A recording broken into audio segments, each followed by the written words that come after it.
এই হত্যাকাণ্ডের বিচারে এমনভাবে হওয়া উচিত যেভাবে যে বাংলাদেশের মানুষ একজন দিয়ে নেতা হোক যাই হোক একজন নেতা আরেকজনকে দিয়ে খুন না করাইতে পারে এভাবে এমনভাবে হত্যা করুক সারা বিশ্ব সারা বাংলাদেশের মানুষ এই হত্যাকাণ্ড দেখে এই বিচার দেখে জানে দ্বিতীয়বার এইভাবে হত্যাকাণ্ড না হয় এইভাবে হত্যাকাণ্ড বিচার হওয়া উচিত।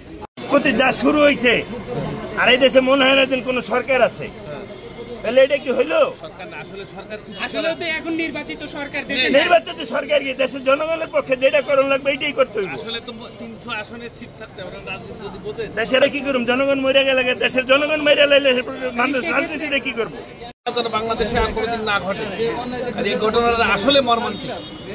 লুটতরাজ টেন্ডারবাজি সকল প্রকার আপনাগুলো বন্ধ করেন, স্টপ করেন, ফুললি স্টপ করেন, তা না হলে আবারও এই বাংলার জনগণ এই বাংলাদেশে রাজপথে নেমে পড়বে। আমরা কি For more updates, follow us on Facebook, subscribe our YouTube channel, get the latest update on www.daily-sun.com.